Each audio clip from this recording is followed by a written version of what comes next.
smart tomorrow night as you were then, though by Jove there's no comparison between the two cases." "I thought you would find it so." "You are right, I have. Mind you, I don't say this will be the tougher job all round. We shall probably get in without any difficulty at all. It's the getting out again that may flummox us. That's the worst of an irregular household," cried Raffles, with quite a burst of virtuous indignation. "I assure you, Bunny, I spent the whole of Monday night in the shrubbery of the garden next door, looking over the wall, and if you'll believe me, somebody was about all night long. I don't mean the Kaffirs. I don't believe they ever get to bed at all, poor devils. No, I mean Rosenthall himself, and that pasty-faced beast Purvis. They were up and drinking from midnight when they came in, to broad daylight, when I cleared out. Even then I left them sober enough to slang each other. By the way, they very nearly came to blows in the garden, within a few yards of me, and I heard something that might come in useful, and make Rosenthall shoot crooked at a critical moment. You know what an I.D.B. is?" "Illicit diamond buyer?" "Exactly. Well, it seems that Rosenthall was one. He must have let it out to Purvis in his cups. Anyhow, I heard Purvis taunting him with it, and threatening him with the breakwater at Cape Town, and I begin to think our friends are friend and foe. But about to-morrow night, there's nothing subtle in my plan. It's simply to get in while these fellows are out on the loose, and to lie low till they come back, and longer. If possible, we must doctor the whiskey. That would simplify the whole thing, though it's not a very sporting game to play. Still, we must remember Rosenthall's revolver. We don't want him to sign his name on us. With all those Kaffirs about, however, it's 10 to 1 on the whiskey, and 100 to 1 against us if we go looking for it. A brush with the heathen would spoil everything if it did no more. Besides, there are the ladies." "The deuce there are!" "Ladies with an I. The very voices for raising Cain. I fear the clamor. It would be fatal to us. Au contraire, if we can manage to stow ourselves away unbeknownst, half the battle will be won. If Rosenthall turns in drunk, it's a purple diamond apiece. If he sits up sober, it may be a bullet instead. We will hope not, Bunny, and all the firing wouldn't be on one side, but it's on the knees of the gods." And so we left it when we shook hands in Piccadilly, not by any means as much later as I could have wished. Raffles would not ask me to his rooms that night. He said he made it a rule to have a long night before playing cricket and other games. His final word to me was framed on the same principle. "Mind, only 1 drink to-night, Bunny. 2 at the outside, as you value your life and mine."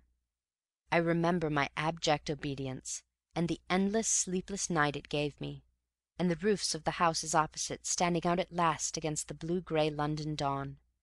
I wondered whether I should ever see another, and was very hard on myself for that little expedition which I had made on my own wilful account. It was between 8 and 9 o'clock in the evening when we took up our position in the garden adjoining that of Reuben Rosenthall.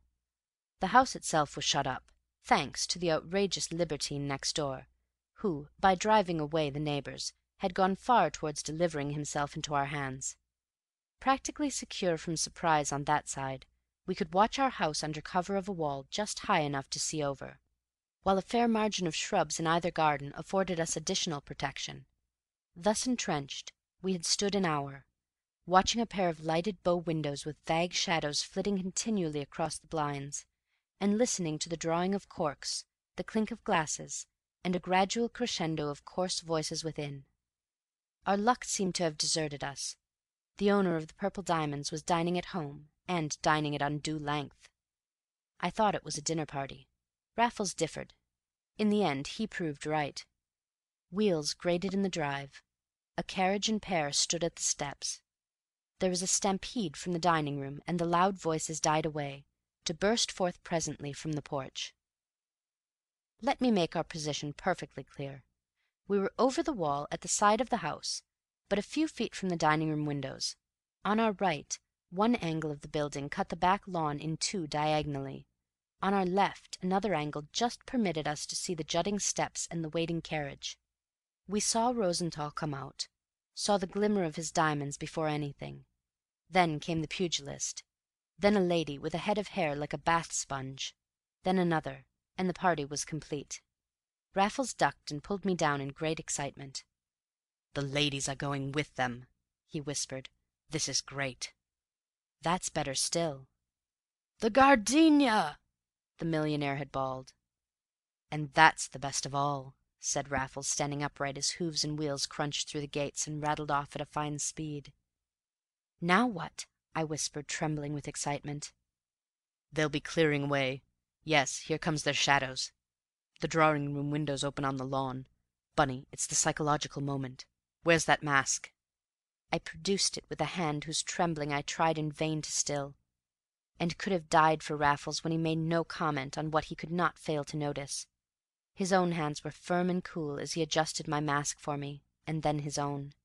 "By Jove, old boy," he whispered cheerily, "you look about the greatest ruffian I ever saw. These masks alone will down a nigger if we meet one. But I'm glad I remembered to tell you not to shave. You'll pass for Whitechapel if the worst comes to the worst, and you don't forget to talk the lingo. Better sulk like a mule if you're not sure of it, and leave the dialogue to me. But, please our stars, there will be no need. Now, are you ready? "Quite." Got your gag? "Yes."